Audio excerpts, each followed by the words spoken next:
Welcome back to episode 15 of the Benchwarmers podcast. We are your hosts, Jacob, Sam. And Baden. and today we're going to be going over our Super Bowl recap, the Cavs All-Star break recap, and as well as some early hot takes and a preview at the 2022 NFL season. So without further ado, let's talk a little bit about the Super Bowl. The Rams beat the Bengals at SoFi Stadium this Sunday with a final score of 23-20. Anyone have any just opening thoughts they want to share? I kind of I think the Bengals offensive line, it was the main reason why I thought before the season they would be awful. Uh, and I guess it just came back to bite them because most of the season, you could tell the offensive line wasn't great, but it never hurt them as bad as it did now. Um, Really, that's the story of the game to me. Is just how poorly they played, and Eli Apple K, like Eli Apple is so awful, man. He's so Everybody on Twitter after the game came out to just slander Eli Apple. It's so. I mean, not even just. It's crazy. It's not even just NFL fans. The players did it too. I saw that too. Even Michael Thomas, his former teammate. His former teammate, Michael Thomas. However, I think Apple outplayed Jalen Ramsey. That was the worst game of Jalen Ramsey's career, and it could not have happened at a worse time. Third longest reception he gave up, longest reception he ever gave up. Crazy. Even take away the T. Higgins touchdown. That's still a bad game. But he was still getting burnt all game. I don't know if you guys saw it or not. The last play of the game for the Bengals, Jamar Chase was wide open. Jalen Ramsey was laying on the floor. I promise. If the Bengals had an average offensive line, Jalen Ramsey would be the face of memes across the world right now. Yeah. Absolutely. I mean, otherwise, just nice to see a lot of the vets on the Rams get their ring. Donald, Stafford, Whitworth, just guys who have been in the league ages. So long, and they deserve this. The Bengals will probably be back there, but yeah, I mean, you can say that, but again, at the same time, it's a lot more difficult than it seems. This was a fluke year for the AFC. The Rams definitely had a lot of guys who just needed that Super Bowl. Weddle, Odell, Stafford, Whitworth, Ramsey. I mean, most of those guys, and I think it also changed the way teams are going to look at how to build a franchise, because it's always been all right, you're bad at one point, and you trade some good players away, get picks in return, try to build through the draft, build a culture, then you're able to bring in the free agents. They said, forget the picks, we're going to trade for the stars now to win now. Which is it worked. Obviously, it worked. So I think I think more teams are going to follow that suit, just trading the picks to win now. I think the Browns are a candidate to follow that method next year. Probably. But we'll talk about that a little bit more later. What else is there to say? Super Bowl halftime show. I thought it was pretty great. One of the greatest ever. That was amazing. Like looking back at it, greatest ever. It's up there. I don't want to proclaim. I said it at first. I don't want to proclaim greatest ever, but it's top 3 probably. It is personally. I would say the best one I've ever watched was Coldplay. I don't remember which bowl it was. It was Coldplay. No. It was Beyonce and Bruno Mars, I think, were there too. No, that was really good. Set design was great. I feel like this one would have been even better if there was an actual audience on the field, before COVID, where everybody where there was a cross where the performers were, and then everybody else was just right there, so they would reach out and touching hands or something. That would have been sick. But I thought the set was I was gonna say bigger upgrade than the Weeknd last year. The Weeknd, you're great, but that last year's Super Bowl performance was not it. I think solo performers are not a good idea at the Super Bowl. Yeah. And I mean, to his credit, he did a pretty good job but you can't match the energy of the 2022 performance with just one guy. 50 Thought the kinda- set was a little weird. I'm kind of interested to see, or you can keep bit. going. My Yeah. bad. So for this year, I thought the set was a little weird because it was only facing one way, and all the performers were only facing one way. So if you're sitting on the opposite side of the stadium, you kind of just get rolled. Like you can't really see what's going on except for on the TVs. I feel like that's a little bit of an oversight. They didn't really do any movement. It was just Well, no, but they had like, so the 50 Cent was facing one way, and then Dr. Dre and Snoop Dogg were facing the other way. So you were only really missing out on like half of the show, if I recall correctly, because there were like different entrances and exits. But very good, pretty great. very good. Wild. All right, so do you want to do your winners and losers segment, Jacob? Do you got anything Yeah, prepared? sure. So just as a little bit of intro to our, we're gonna segue to the basketball portion of this podcast. I want to go over my biggest winners and losers from the East and West. So, I'm gonna start with my biggest winners from the East. Celtics. I don't think it's a debate. It was the Raptors, but Raptors lost a couple in a row. Celtics have not lost in February and like half of January. Celtics have been going crazy, and they went from like the 9 seed up to the 6 seed, so they're not even playing anymore. I saw a stat that they have won their last 7 games by an average of 21 points. Jesus. That's absurd. They're just coming out here and steamrolling people. And then my big losers in the East. This one was tough. So the obvious answer is the Nets, right? They lost 11 straight. You could just say the Nets and move on. But I'm going to have to go with the Cavs. And here's why. The Cavs had a very unimpressive completion to before their All-Star break. They lost 2 in a row. They lost to the Pistons. They lost to the Rockets. They lost to the Hawks. You can't really fault them for the Sixers' loss. I think for a team that has been so electric all year, to end that first half of the season on such a low note is a little bit demoralizing. But I wouldn't say it was a huge loss. This is an overreaction. To me, this is an overreaction. I would have said the Hornets. The Hornets have lost 10 of their last 13. I think I literally just saw it like 15 minutes ago. 10 of their last 13. To me, the Hornets, as of recent, are the biggest losers. Yeah, Cavs have had like a rough stretch at it. But, young team go into the All-Star break. We have looked ready for Cancun, as somebody who replied to one of my tweets, has made very clear. I mean, here's the thing. Hornets is fine. You have to look at strength of schedule. Cavs lost to teams that are under 500 that they were expected to beat by a mile. The Hornets were losing to very good teams. You were missing Darius for a couple of those games. And let me just add this. We're still the 3rd seed. I think we're 4th now. No, we're still 3rd. I know we're this half a game behind the Bucks. Are we? Oh. Yeah. Well, let that's me, an L. let me fact check you guys before we try to. Whoever tweeted somebody on Twitter. We are 4th. We are 4th. Still a top 4 seed. We still have home court advantage. Like, this is an overreaction, I think. All right. Moving on to the West. Every week, you could say the Suns, right? Every week they build up this big win streak, whatever. So I'm not gonna say the Suns. That's just too easy. So I'm gonna go with the Grizzlies because they've looked very, very good as of late. They hit the 40 win mark. They were the 3rd or 4th team to do that. 3rd. 3rd, yeah, pretty. And all of those teams are from the West, which is pretty impressive. They're a very young team, headlined by Ja Morant, who I think suffered an injury in the most recent game. I'm not sure how serious that is. But the Grizzlies have looked really good, and they've won 6 straight and 9 of their last 10. My biggest loser in the West, Lakers. I think this one is not like something I'm super confident in, because the Lakers are a team that could bounce back at any point.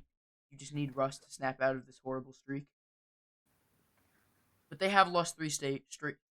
They've only won 3 of their last 10. They're losing to mediocre teams. They haven't really impressed me. there's so much star power on that team, and it's kind of just a bunch of scrubs outside of that. But yeah, I think I would say the Lakers are.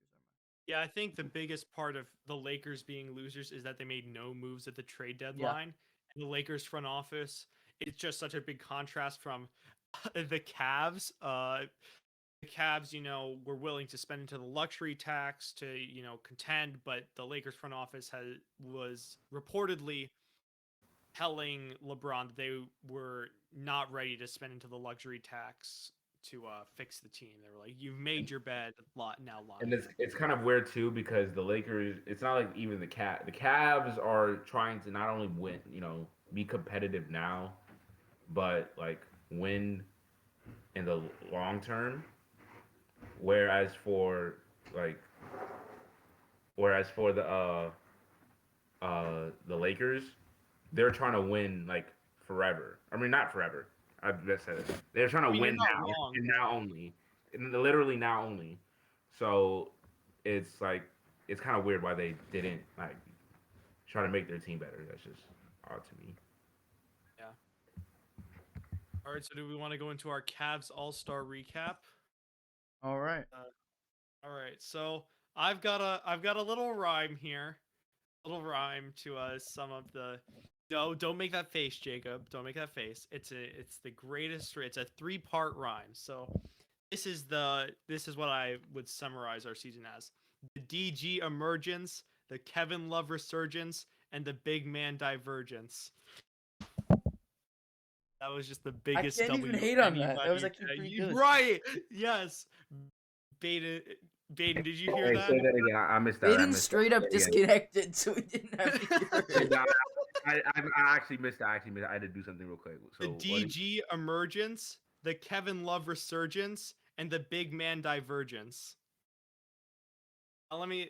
I'm not gonna lie. I don't know what divergence means, but It's like I like you're it. splitting from the norm. Right? Oh, So all right. Yeah. That's good. That's good. That's good. see, I did it. No L's today. No L's today. So let me explain. Let me break down what each of these mean. So the DG emergence, obviously speaking to Darius Garland, being a first-time All-Star this year, averaging 23 and 8 on 48, 38, and 91. He's 2 percentage points away from being in the 50, 40, 90 club, which is just absolutely insane to see. Leading this resurgent Cavs team, not to break into the Kevin Love stuff, but he obviously first-time All-Star and a top 8 point guard in the league. I feel okay about saying it. Obviously, you can make some arguments, push him to top 7, top 6, but absolutely incredible this year. I think Garland is like right in that 5 to 10 range. Yeah. I mean, when we're without him, we look awful, and when we're with him, it's just a completely different. Not awful because we have Karis LeVert now, but just not as good. LeVert's impressed me. His shot creation ability is something we haven't seen since Kyrie. Yeah, that's why we traded for him. What? Sam is about to like say like you're such a casual. This is such a horrible take. But like the Cavs don't have a lot of people It's true. who He's the can best create shot. shots. And He's the Karis LeVert best is one of the shot best shot creator. creators in the NBA. He's the best shot creator we've had since Kyrie. That's accurate. Whether you like it or not, it's accurate. Like I'm excited to I hear don't what know what Sam to has tell to you. say. I won't stand for Are this you gonna say Taco Sexton? Fall slander. Oh, okay. I won't stand for the Taco Fall. You're telling me that man could not hit a half quarter? All right. Eyes closed. So he's trolling. So he's trolling now. All right. Okay, there is a case for Sexton, but I think LeVert is a better shot creator. No, the just sidebar. The Nets big three played 16 games together and went 13 and 3.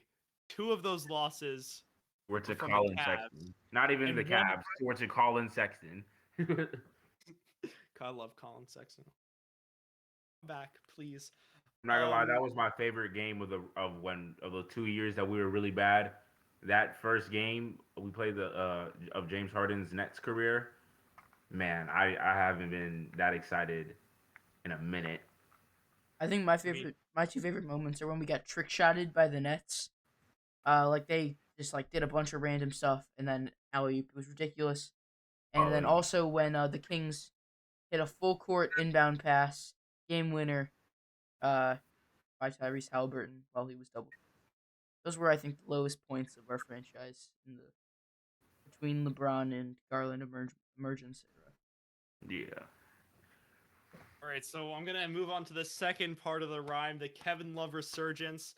Kevin Love is averaging 14.3 points, 43% from the field, 39% from three, 7 rebounds, and the second best efficient but it's EFG. I don't know. I don't remember what that stands for, but effective field goal. That's it. Yeah, effective field goal. Of his career, he's a locker room leader. He's a sixth man of the year. I'd say that he's leading the race right now because he's shooting better from three than Hero on with 10 less minutes per game and only 6 less points. Some of our best lineups are when he's on the court. The Jetty, Kevin Love, Darius Garland combo provides some of the most incredible spacing you'll ever see from the Cavs team. I mean, just awesome to see him come back after having like just a stretch of terrible years, you know? Yeah, I mean there are nights where it looks like Love can't miss, where he'll hit like 70% of his threes, dagger after dagger from the corner. You know. Facts. It's absolutely beautiful to see. And then, of course, the last part, the thing that the Cavs are known for, Tower City, the big man divergence. So, hypothetical, you run out Lauri Markkanen, Evan Mobley, and Jarrett Allen. This trio has played 30 games together, has an offensive rating of 109.9 and a defensive rating of 101, which is That's very, very good. very, very good. That's points per 100 versus points allowed per 100. Probably. That makes sense. All I know is that the lower the defensive rating, the better, and I'd say that 101 is like very, very good. I also saw a stat earlier today that Jarrett Allen leads the league in offensive rating and defensive rating. That was kind of sick. I don't know, just awesome. JB Bickerstaff, I have a feeling, was high when he was like, you know what? Let's trade for a 7-footer who can shoot, and we'll run him at small forward. I mean, the guy could not have been in his right mind, but it works. It works. Hey, some of the best ideas this universe has ever seen is when people are crazy. Like you don't think why would someone think of milking a cow? Who thinks of that? Who thought of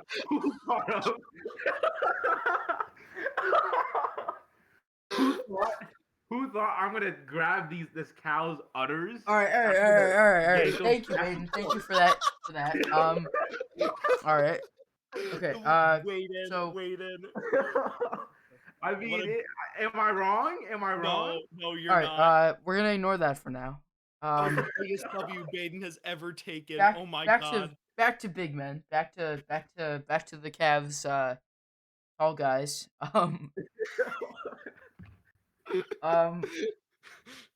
Yeah, I think they play a lot better when there's a lot of. I think they're playing. I think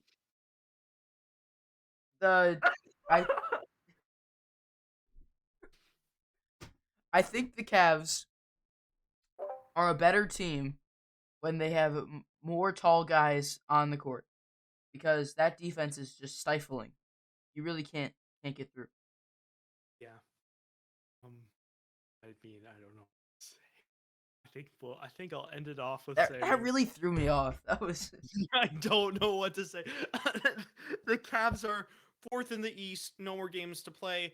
Of course, there's going to be the Cavs team at the skills challenge. What is it? It's Garland, Allen, and Mobley. Then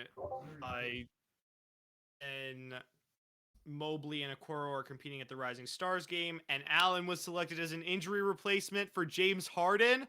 Deserved. Actually, I mean, not deserved, because he should have just been a legit all-star. Oh, absolutely. Chris Middleton is a fraud this season. Not gonna lie. Very true. But anyway. Yeah, so we'll make sure to root for him there. Can't wait to see him. Go Cavs. And I think we can go into. I think we can move into our NFL segment. Baden, you wanna kick Yes, us I off want to with lead that? this. So, kind of, the season's over. We got 7 months until the next season starts. And for, fans like us, Jets and Browns fans, very disappointed in the year. And we just want to we want to see what the future holds. And that's what the NFL draft is all about. It's all about the future. It's all about, you know, rebuilding franchises, unless you're the Rams, of course. That was Um, beautiful, Baden. I just want to interject to say that was incredible speech making right Thank there. you so much. Thank you so much. But yeah, I guess I just wanted to like talk about like, I guess we are not just me, but us, and like some of like the best like players, I guess, in the draft, like Yeah. where their best fits. So here, let me pull up my. We Um, also want to spend some time covering free agency. yeah, yeah. Sure. I don't have the. I'll pull up the free agency list. I just want to note that in preparing for this podcast, I opened up the PFF mock draft simulator, and for the Texans at number 3, it has every position. That was I mean, unnecessary. it's not wrong. The Name a Tex, position Texans have that's like a strength. QB. you Davis literally could Mills name is a position. Davis Mills Mills is is the the goat. goat. I mean, Davis. Yeah, Davis. I mean, yeah. Actually, Davis. I was gonna say Davis mid, but he's not mid. Like Davis He's Mills pretty was good. legitimately the second best quarterback of the draft class. You could Oh, argue that. You thought I was gonna say second best in the league? I don't Zach know. There's a Wilson, case to be made. Zach Wilson, then Davis Mills, and then all the way at the bottom, Mac Jones. Mac Jones is a fraud. I will continue to push this All right, agenda. bro. All right, bro. We get it. You just mad. Mac Jones is good. All right. Anyway, Oh, I All hate right, you. so Jacksonville obviously has the first pick. I think they could go a lot of different ways. Oh. Ooh, Bless you. wow. Me personally, I think there's three players they could pick. Either Evan Neal, tackle out of Alabama. I think there's a lot of strengths with him. Their offensive line sucks. They need to protect Trevor Lawrence. There are some. You could probably say there's a little bit of issues in Neal, but I think he's a potential. He's definitely going to be picked top 5. You could say Kyle Hamilton, the safety out of Notre Dame. Wow, Kyle I Hamilton. think me personally, I think Kyle Hamilton is the best player in this draft class, and I don't think it's close. I don't even think it's close. It's just the thing is he plays safety, so I doubt he's actually picked as high as he should be because of the fact of what position he can play. Although I think you can play him at almost any position but defensive tackle. Like I think he could be like on certain packages, you're a slot corner, outside linebacker. You could rush him off the edge, not like as an actual edge rusher, like down to down, but as a blitzer. He could play over the top, safety, which doesn't happen much in the league anymore, but he could do it. He can do it all, honestly. Like my player comp for him is Derwin James because he can do it all. W. Um, Waited. then my last pick would be Kayvon Thibodeau. He's been like the number one prospect for this entire time. You could also say Aiden Hutchinson as well. I just don't. I don't. I'm the potential for Aiden Hutchinson for me isn't like crazy there. Like I think he'll be very very good. I think Thibodeau has the potential to be elite, and I still think he will also be like very very good coming out. Like I think Thibodeau or Aiden Hutchinson is, but I think he has the higher potential of being an elite player. So I lean towards him. So those are kind of like my top 3 guys that I look at in this draft class for me. I mean, that's a W all around. I can't see anybody else being taken first overall. I think Derek Stingley Jr. maybe if he didn't have all of those injury concerns. I don't know. Um, Stingley to me, I mean, I mean, like freshman year, like he had one of the best freshman years ever at any position ever. But ever since then, it's just been a question. And at this point, it's not even confirmed that he's truly CB1. Like I mean, Sauce. you could argue Sauce Gardner. You could probably argue the Washington corner. What's his name? Trent McDuffie. I think those two guys, you could probably argue the top corner in this draft class over Stingley. But I don't know. So I still think Stingley will be taken probably in the top 10, I mean, it's knowing. a gamble on potential at that point, and I think that for some of these teams, that's what you're looking for, right? Why not? Why not? Like, why not? You know? All right, so we want to do like a little bit of a mock draft. We want to play it out a little. I think we should. All right. So we could do. All right. We could do like a snake draft. So, like for example, I go first, Sam picks second, Jacob picks third, and I guess we could do the top. Let's go until the playoffs, until like all the non-playoff teams. Yeah, so we'll go to like 15. So where that first 15. Eagles pick. For the second, or first, or the top 15, I guess. All right. Top 15 because that way it's like we each get 5 picks. All right. So I'll go first. I have the first overall pick. I'm the Jaguars. I'm gonna take Kayvon Thibodeau. Yeah. I'm gonna take Kayvon Thibodeau. I think there's definitely different ways you can go with this because I don't think there's true like again like I said Kyle Hamilton I think is the best player in the draft, but there's not a true number one obvious pick like last year and the year before and the year before. So yeah, I'm gonna go Kayvon Thibodeau 1. All right, Jacob, you should go first because I want to draft for the Jets. Well, you wouldn't. No. Oh, right, yeah. I would draft. Oh yeah, we're going Snake. All right, yeah. Okay. So I'm Detroit. I'm taking Aiden Hutchinson here. I think Hutchinson and Thibodeau are very even. If Hutchinson was taken first, I'm taking Thibodeau. Yeah, Hutchinson's my guy. Yeah, I like that. All right. I'm drafting for the Texans.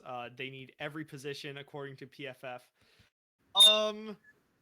So I think you're going to take Evan Neal. I think you're just going to take best player available at this point. I think Evan Neal is the right choice here. I know you guys are both staring at me. Jacob, what would you have taken at this point? I want to hear. They have Laramie Tunsil. Like, they're fine on tackles.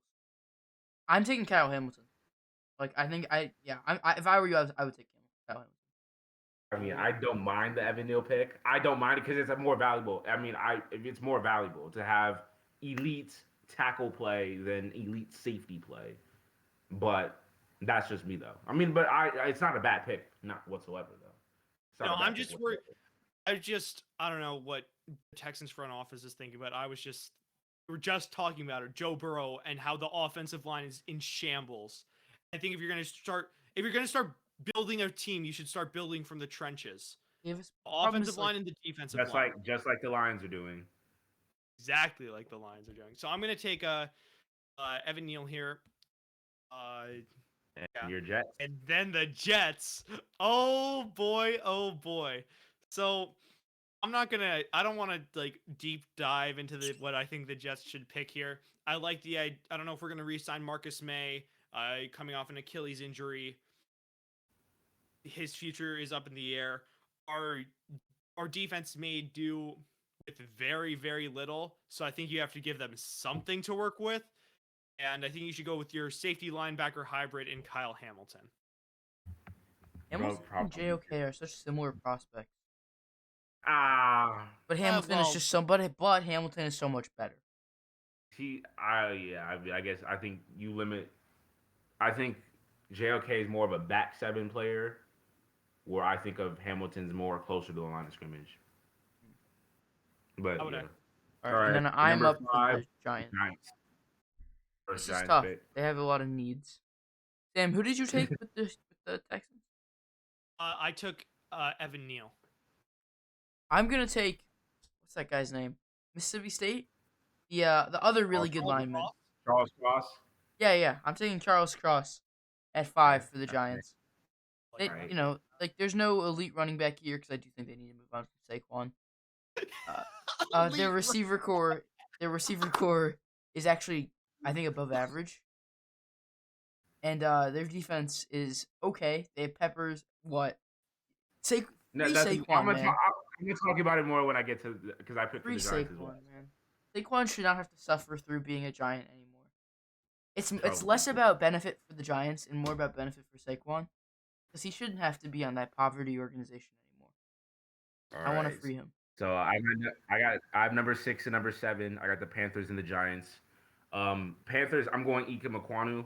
I actually think Ike Mekwonu tackle guard out of NC State. I think you can argue he's better than Evan Neal. I think there's an argument for that. You look at his versatility; he can play both guard and tackle. Panthers' offensive line absolutely stinks. I'm not picking a quarterback this high in this draft class, um, but that's just me. And then at 7, the Giants, Jacob said, their receiver core is really good. I think it's probably top 8 in the league. I don't think unless you get a veteran upgrade, you don't move from Daniel Jones. I don't think it's really the best option. He went with Charles Cross already, so I guess you could go. I wouldn't pick another offensive lineman at this point. I don't think there's one worth picking. Linderbaum? Yeah, but they don't. This is interesting. I think center's the least important. I think Tyler Linderbaum is if there were a center to go top 10, it would be Tyler Linderbaum. He's really good. I'm not picking center at 7. I'm going Sauce Gardner. Sauce Gardner. James Bradbury is a fluke. He's okay. He's decent. He was not elite like he was last year. Outside of that, what do you really have in that corner room? Who are you drafting for? Giants. Didn't I just draft the Giants? No, they have Giants picks both. They have number 5 and number 7. Oh, okay. So yeah, I'm going Sauce Gardner at 7. Tyler Linderbaum is close. Probably the only other player I think about. Fair enough. All right, So what is? Oh no, that's you. That's my bad. All right, so I'm Atlanta at number 7. 8. 8. Sorry, you got some options here. But if I'm Atlanta, I think Calvin Ridley is gone, and I want to give Matt Ryan weapons. I think that's what they need. So I'm Atlanta, and I am taking Garrett Wilson, 8th overall. Wow. I like it. You could argue like the only thing I would say. Obviously, I picked Sauce Gardner at 7. I'd pick Sauce Gardner at 8 if the Falcons if he's there. Yeah. Get another corner on the other side of AJ Terrell, or I'd go to edge rusher like Jermaine Johnson out of Florida State. Those are really he's not a big name, but after the Senior Bowl, he was, he's a big riser, and I think he could go top 10. But yeah, I like Garrett Wilson because if Calvin Ridley's gone, what do you have? Like Russell Gage. Like, obviously, you have Kyle Pitts. He's amazing, but you need more. Yeah. Bless you.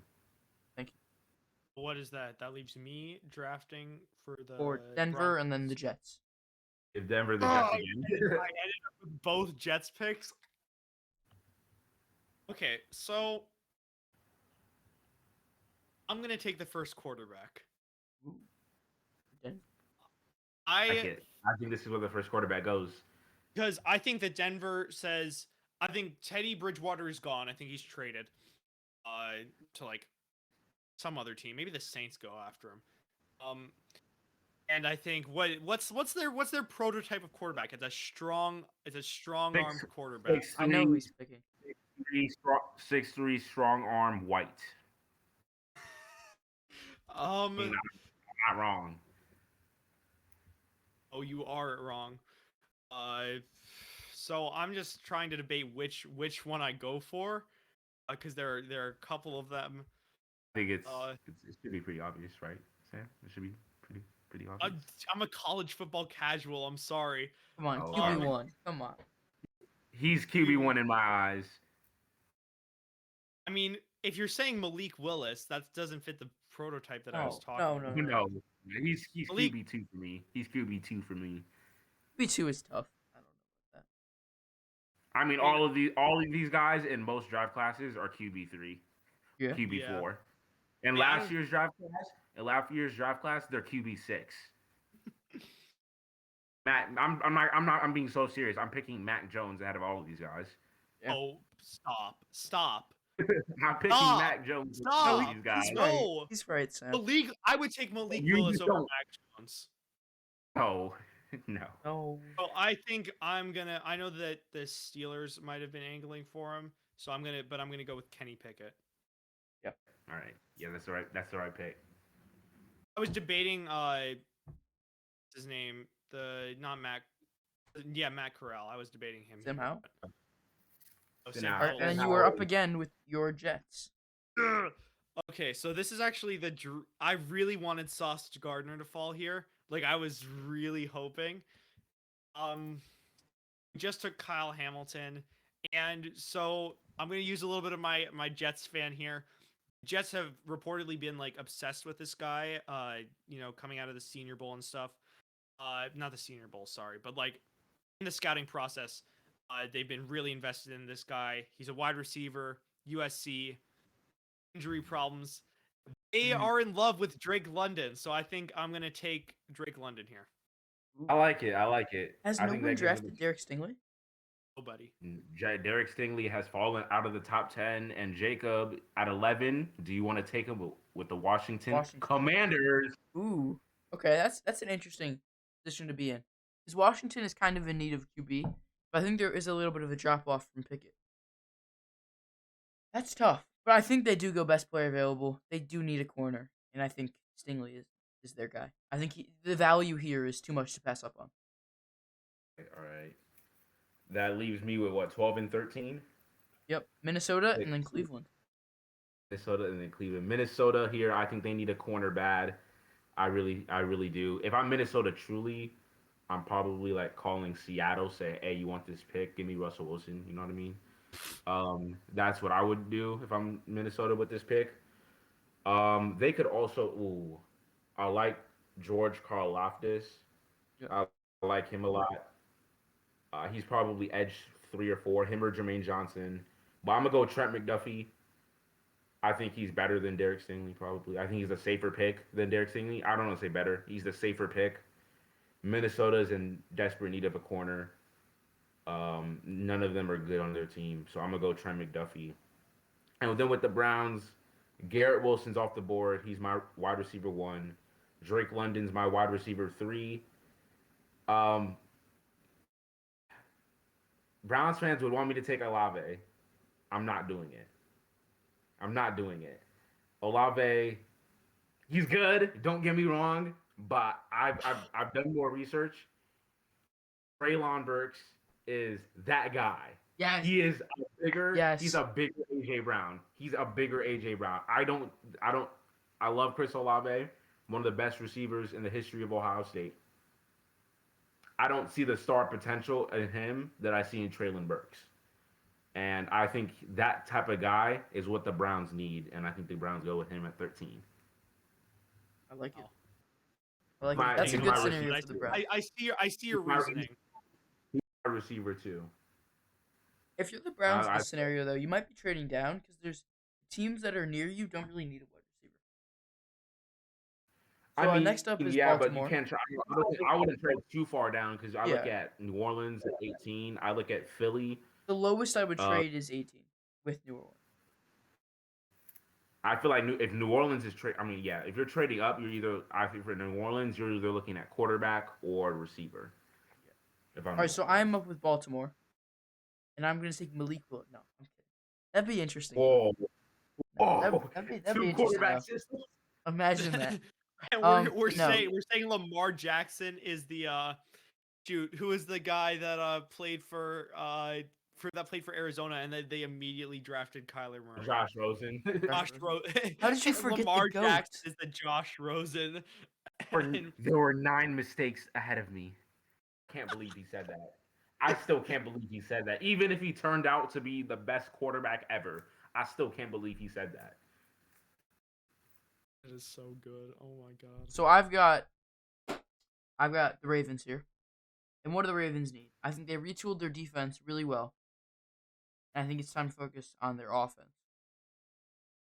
So I'm going to go with Jamison Williams here. Last year they took the same approach of drafting a wide receiver whose draft stock fell because he was injured, and it paid off. Bateman was solid.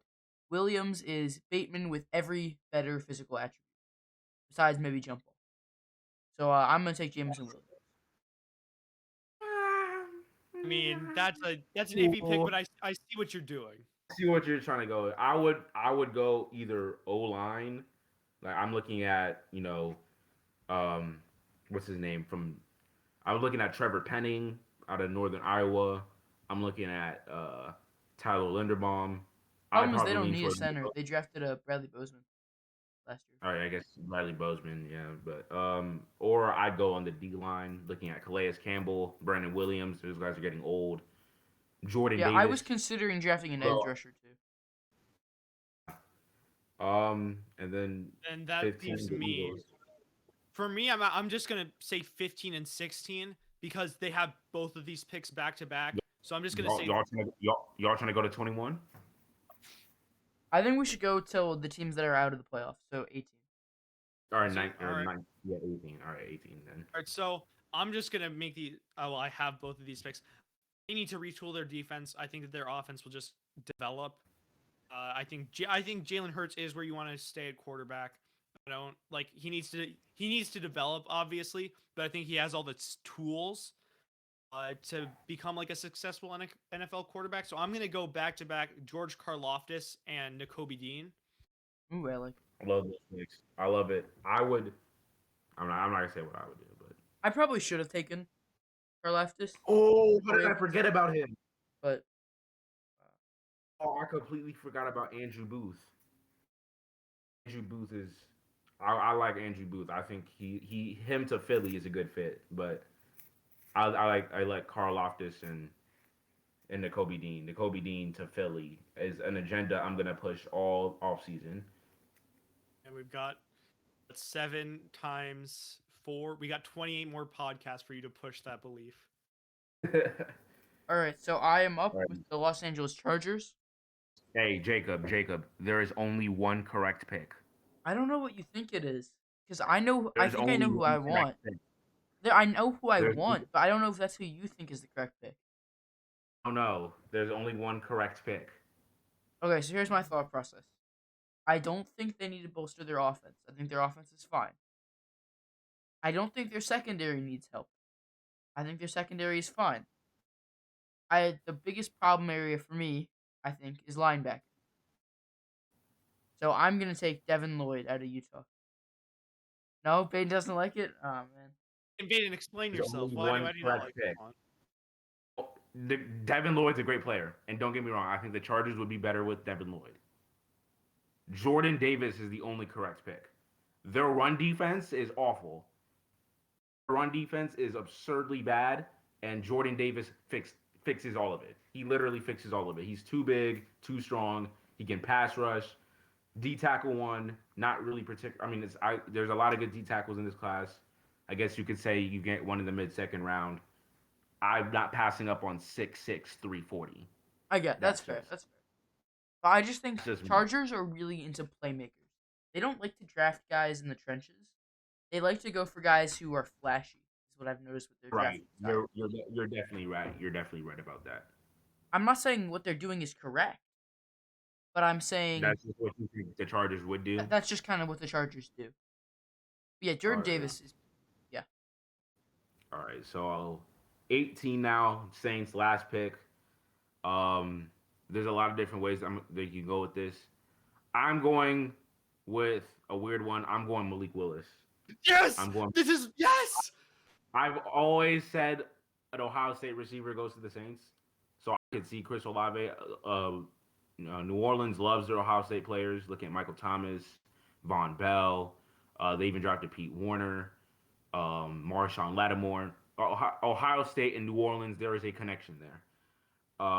But I think you look at New Orleans, and back a few years back, 4 years ago now, they passed up on Lamar Jackson, and when a lot of people thought he would go there, career, and you think with Sean Payton, obviously they had him then, he's gone now. A creative offensive mind, he'd be able to utilize a guy like Lamar Jackson to some sort to his strengths. Obviously, that happened in Baltimore. I don't think obviously Sean Payton isn't there anymore, but I don't think New Orleans sees this weird but high potential talent in Malik Willis and passes up on that opportunity again.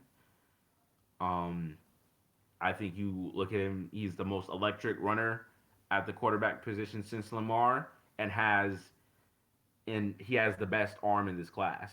So when you combine those two things, it's hard not to just look at all the potential. I just think it's super questionable with the uh, just the details, the accuracy, the decision making. Like in I forgot which game it was, but he had like 4 touchdowns with 3 turnovers. Well, I Like he know. can go out so 75 yards. Next play, it's a bonehead interception. But I think New Orleans, you don't. I think it is smart to go get Teddy Bridgewater, bring back Jameis for another year. Bring in some veteran quarterback for a year or maybe even two. But yeah, I definitely I like Malik Willis to New Orleans a lot. All right. So I guess from there, I enjoyed that. That was fun. We'll probably Yeah, do we'll we'll probably do a do a more larger in depth mock. one. Yeah, Yeah, I definitely want to do one. further in the off season when the Senior Bowl is passed and the draft combine and everything. But I think now we're gonna move on to some NFL, some way too early hot takes, some predictions, some big risers, some big fallers, big breakouts. Anybody have one that they firmly believe in that they want to start with? Yeah, I can start off if you guys want. Yeah, go ahead. Go ahead. The AFC North will have five top 15 running backs. Five. Joe Mixon, Nick Chubb, Kareem Hunt, Najee Harris, J.K. Dobbins. Accurate. I like that. I I like it. don't. I Because think I that that's mean, it sounds wild, but I think there's very realistic opportunity about that is happens. yeah. I mean, on that note, I think that Nick Chubb wins Offensive Player of the Year next year. I want to say that, but like literally his Nick Chubb's entire career, I honestly think he's been underutilized. He needs to In be my worked. opinion, He needs to be he's worked. he's 30 carries, Jonathan Taylor, Derrick Henry type talent. He's literally the top three, no debate. In whatever order you want, is Derrick Henry, Jonathan Taylor, Nick Chubb. He does not nearly get the production that those two guys get, and he's in a pretty similar situation if he quarterback play. And with definitely a better offensive line than the Titans, just as good if not slightly better O line than the Colts. Why doesn't he get the ball 30 times? Yeah. So if Stefanski is smart and says, "Hey, let's give this guy the ball all the time," yeah, he can win it. But it's just will they give it to him that much? Bane, you Um, got I'm gonna give my MVP, my way too early MVP prediction. it? Ooh. I think that this team brings in one of the big time receivers. I think Allen Robinson is heading to this team. He's my prediction to go to this team. Allen Robinson kind of gets a resurgence after this, poor year. Last year, I was like on in TikTok comment sections trying to defend that he's a top 10 receiver, and I can't. He's not even the best receiver on his team anymore. Darnell Mooney's better. Like you can't. I can't really try to argue that. But I think he's heading to the Chargers, and with that, Justin Herbert Oh my wins god. MVP. Oh my god. It's crazy. See, I think what's tough about that is that the MVP usually goes to like player on the best quarterback on the best team.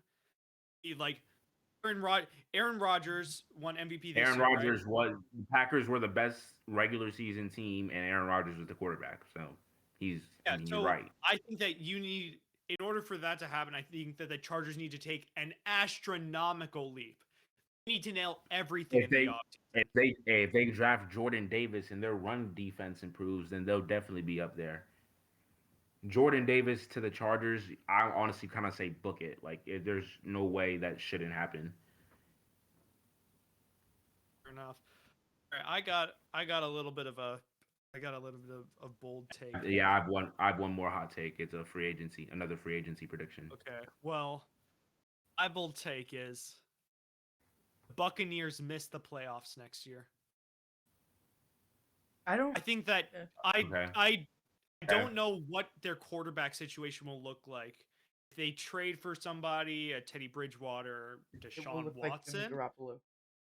At this moment, it looks like Jimmy Garoppolo. But I think that they will miss the playoffs. I think that it's just, the shock of the GOAT, as much as it hurts me to say it.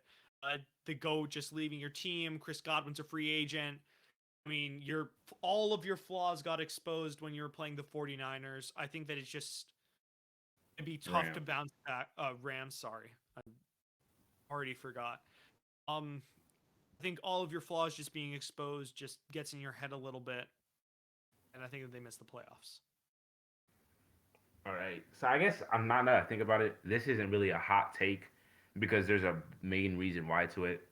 But I think Davante Adams is heading to the Raiders.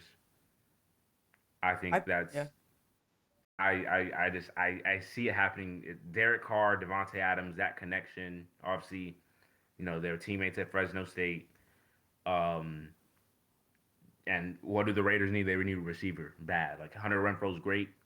That gritty, first guy in, last guy out type of Sneaky athleticism. Great hands, a real route runner. The type of guy you would let date your daughter. You know what I mean? He learns the playbook really well,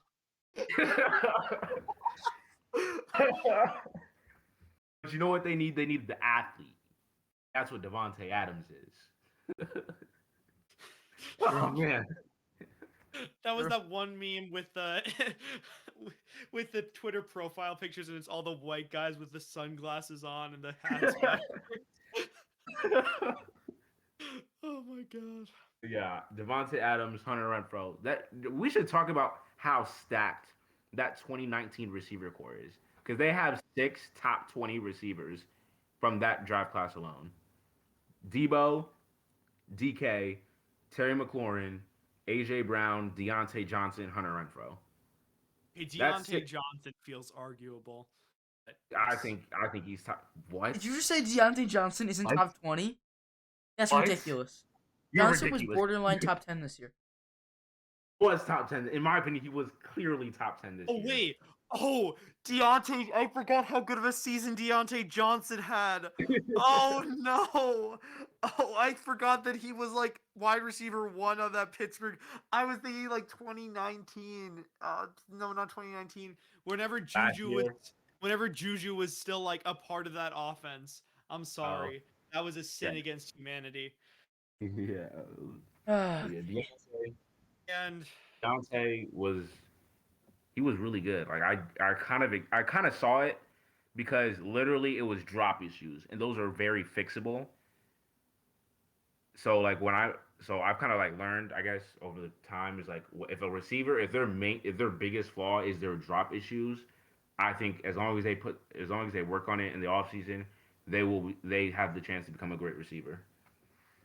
I have one last bold take, and maybe this is more like wishful thinking, but one of the New Jersey teams that share MetLife Stadium will be in the playoffs next year. No. Absolutely guarantee it. not. Oh, guarantee it. Flip it right now. They'll be in the playoffs next year. I can if Brian Dable coaches his donkey off, maybe the Giants get in. The Jets, no chance. Jacob, clip it right now. Bring it back to me. I'll clip it. Everyone listening, watching it, clip it. 54 minutes into the video, Sam said this. Sam said that either the Jets or the Giants or both will make the playoffs. Just keep note. Guarantee it. 54 minutes. Guarantee it. I can't believe this guy. That was outrageous. Anyway, I have a couple more takes. Okay, go ahead. Here are my breakouts and here are my busts. First, I'm going to go busts. Trevor Lawrence cements his legacy as one of the biggest draft busts of all time. Lawrence will go down Matthew, in you hear this? infamy. If Trevor Lawrence doesn't work out, he is the biggest draft bust of all time. Trevor Lawrence will go down in infamy. All year before the draft, I was pushing this Fields agenda. This Justin Fields is better than Trevor Lawrence agenda. King. I'm ready to say that Lawrence shows everyone that he is the most overrated prospect some of us have ever seen. I think Trevor Lawrence already is elite at a few things. I think he has top 7 to 8 pocket presence. That's probably it. But pocket presence is big. Trevor Lawrence showed flashes. He showed flashes, whether you like it or not. I said pocket presence. I mean, it's a big thing. Bro, give Daniel Jones Trevor Lawrence's pocket presence. He's Pro Bowl. What does that even mean? What is? You need Jesus. You need Jesus. Go pray. The ability to like feel pressure coming and be able to avoid. And then throw an interception when you're running away from that pressure. All right, bro. All right. All right, and my second one. Anyways, Trevor Lawrence. I highly doubt that. As long as they get an offensive line and they get a weapon for him that actually work. Maybe Etienne will save him. Maybe Travis Etienne is the or the answer to all their issues. All right, and then my second bust. Tua Tagovailoa will not make it through the season as a Dolphin. Well, you're just Ooh, I don't know about that one. I don't know what's up with all this Tua slander. They've given him too many chances of being mediocre. No. Tua, turn the ball over. No. That's the truth.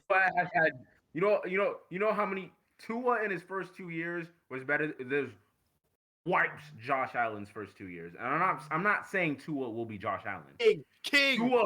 Tua wipes Josh Allen's first 2 years. It's not close. Josh Allen was abysmal his rookie year. Tua was poor. He was poor.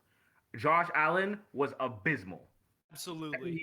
Second year, Josh Allen was slightly below average. Tua was slightly above average. Say it louder. Now you add on an slightly above average implies that Tua is a top 15 QB. Do you want me to name 15 quarterbacks better than Tua? 16, really. But okay, I'd fine. love you to name 15. I'm pulling up the list right now. I'm pulling up the list right now. Count them. Better than Tua.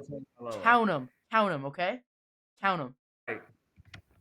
Patrick Mahomes, Aaron Rodgers, Russell Wilson, Josh Allen, Ryan Tannehill, Lamar Jackson, Tom Brady.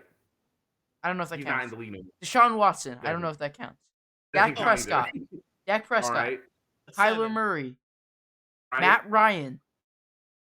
Matthew Stafford. I'll give it to you. Justin Herbert. Joe Burrow.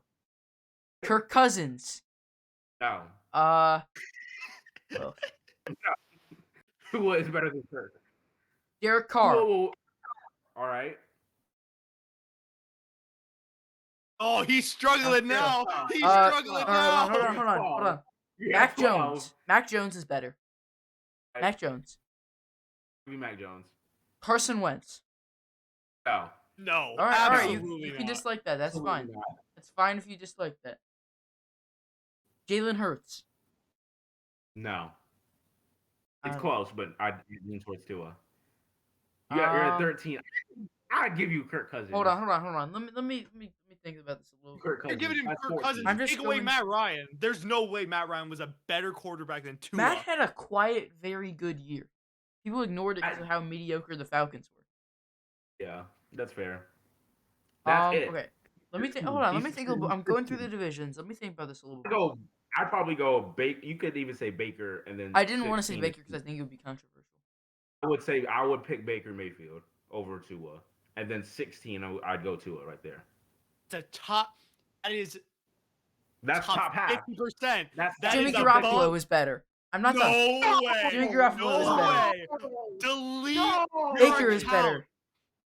Baker is better, sure. Daniel Jones may be better. Taylor Heineke better. Justin Yo, Fields. You need God. Better. You need God. Tyrod Taylor. Jared Goff. Stop! Oh my Better. God. Jameis Winston. Better. Shut No, we up! played 4 games. Stop! Stop! Oh my God. You are taking so many L's. You're saying names. I'm saying facts. Tua is ass. Podcast. The podcast. End it. Tua is not a good quarterback. End it. Just I'm glad wrap that it was up. controversial enough. I've got a couple of breakouts. Sam's gonna like this. Thank God. I'm gonna go with Michael Carter, 1,500 combined yards. W. I can't tell if Baden walked out because he hates it or just because he gets to do something. No, he has to do something. Nah, I'm looking for something. All right. What else? Michael Going on, like, Pittman some Jr. time. has yeah. a top 10 season. Not if Carson Wentz is his quarterback. I guess. He needs to trade for somebody. Carson Wentz is not good enough. And Jonathan and Taylor's on that offense. So My And then breakout, My MVP for next season. Josh Allen. he was my MVP pick before this season, so I like it. I guess I have two more one hot take, one breakout. The 49ers are frauds. And Trey Lance is just not good. They don't make the playoffs. Defense kind of falls off a little bit. Debo still is pretty good. This is I don't want to like hate on Debo, but I think this was kind of going to be his outlier season, like one of, if not the best season of his career, probably top 2 or 3. And then my breakout player, I kind of like try like going away from rookies, like second year players, because like it's just bound to happen. But Jalen Waddle is just too easy of a pick. Like, I think Waddle, he already had the most receptions a rookie had in NFL history. I think he'll have just as many, if not more, receptions. I think he's gonna go big time. He'll finish top 10 in receiving yards. All right, that was emotional. I have a ton of stuff for the thumbnail now, so I'm very happy. I mean, thank you all for having such, me included. I want to be fair. Thank you everybody for having such trash takes. I think that we should end our NFL segment there, and we can move on to bench warmers / trivia. All right. I would like to say, in the heat of the moment, I said a couple of things that I regret a little bit in my effort to prove how bad Tua was. There were a couple quarterbacks on there who might have been misses. But I stand by most of them. Alrighty, Okay. so my bench warmer, I have two, or technically 3. I'm gonna go 3. One, Jordan McLaughlin of the Timberwolves. I saw a stat last 15 games, 54 assists to 1 turnover. That's pretty good. That's pretty darn good. It's not a lot of assists through 15 games. That's pretty darn good. Timberwolves are playing well. He's a decent part of that. Buddy Hield had 36 points last night. Oh, you stole mine. Yeah. Buddy Hield was really, really good. I don't know if he came off the bench, but he did in Sacramento. And then shout out to Eli Apple, because you're going to be bench warming for the rest of your career. The slander never stops. He can't escape it. I mean, it's simply just too sad. My bench warmer is going to be James Harden. The past 2 games, he has sat. His teams have lost by a combined 70 points. 70 plus, I believe. So, King Beard, I actually can't wait to see him and Joel play. Rest in peace, the foul line, because that thing will be worn into the ground by the end of the season. Facts. All right, for me, I'm gonna go with Eric Weddle, safety from the Los Angeles Rams. Nice. Retired a couple years ago, came back out of retirement just for these playoffs. Was the defensive play caller, got hurt in the first quarter, tore his pec in 2 places, stayed in the game, won a Super Bowl, re-retired. What a goat. I love that. I love that pick. And All right, and then I guess we'll go over to trivia. I got a nice one here. Plug everything while I pull it up, okay? Follow us yes, everywhere on all Spotify, social medias. YouTube. Yep. That make sure to put it in, it'll be in the description, won't it, Jacob? Our link tree will be in the description. Our link tree definitely might be in the description. It definitely might.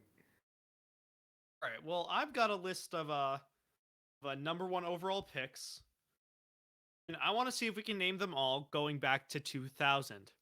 There are 21 number 1 overall picks, so let's see if we can name them all. Oh, I'm really good at this. I did this during lunch a few weeks ago. All right. I'm very all right, good. let's go. Are we just going through the order? Yeah, I'm not going to participate. I have it in front of me. Right. You want to start with 2021? You want to go backward? Hey, let's go back. 2021, Kate. Are we doing NFL? Yeah, NFL. Yeah, Lawrence, Burrow, Trevor Lawrence, Burrow, Kyler, Baker, Garrett, Goff, Clowney. You one of them. You skipped one. Oh, shoot, I'm missing someone. 2015, it wasn't Jameis. Winston. It was Jameis. Okay. Then Clowney. Clowney was 2013 was 14. Eric 13 was Luke Fisher. Rockle. Luke Fisher. No, Fisher was 2010, I thought. 2012. Right, 2013 was Eric Fisher. 2012 is wasn't it Luke something? No, Luke Kuechly was not drafted first overall. Not Luke Kuechly. Random Luke. Thought he played tackle. I think or quarterback. No. There's definitely Luke who was picked very. There's no this might way. be Cam Newton. Cam Newton is 2012. Is 2011. You're missing 2012. Just move on. We'll come back to it. 2012. 2012 is Andrew Luck. 2012 is Andrew Luck. Thank God. Okay.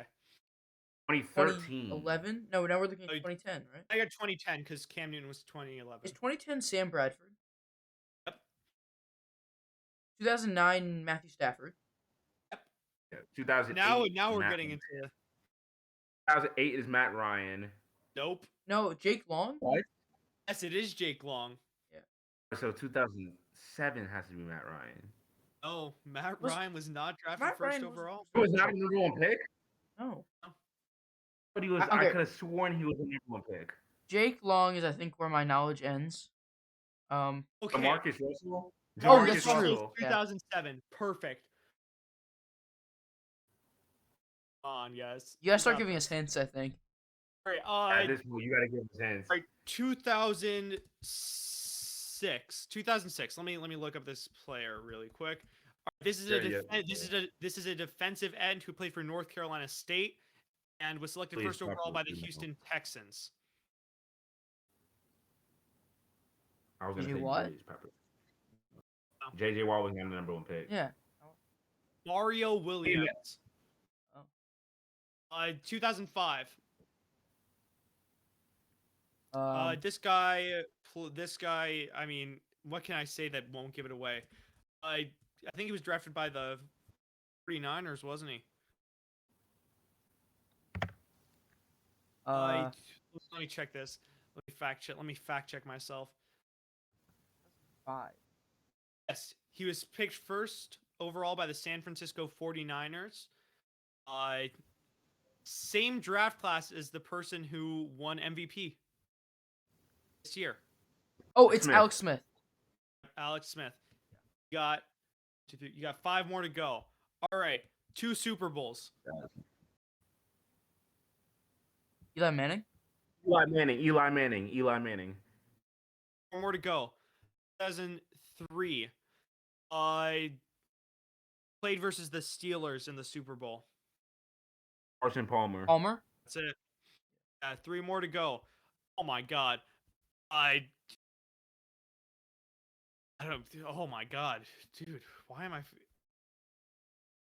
Doesn't 2 now? Awful. Does awful count? Can I just say that? I played for Fresno State. He was also drafted by the Carr, David Carr. Yeah. David Carr. One of the greatest. Wait, was David runners. Carr Derek Carr's older brother? I think so. Because they both went to Fresno State. One of the greatest runners of all time at the quarterback position. Vic? Vic, yeah. Yep. Michael Vick. Last one.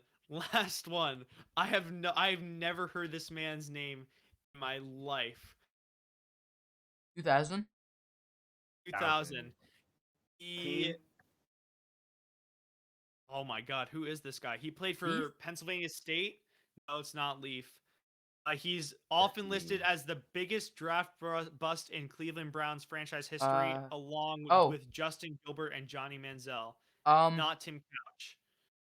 2000. Garcia?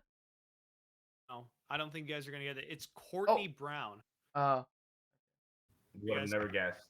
I had no idea who this guy was at all. But there you have it. Those are all 21, 22. 22 first-round picks since 2000. That's it. Just go follow us on Twitter, Spotify. If you're on Spotify, go follow us on YouTube. Linktree should be in the description. Let me pull up our Twitter real quick. Benchwarmers CLE is Twitter. Cleveland Benchwarmers podcast on Spotify. Then Cleveland Benchwarmers podcast on YouTube as well, I believe. Yep. Thanks for listening. Thank you guys for listening on whatever platform, and we will see you in the next one.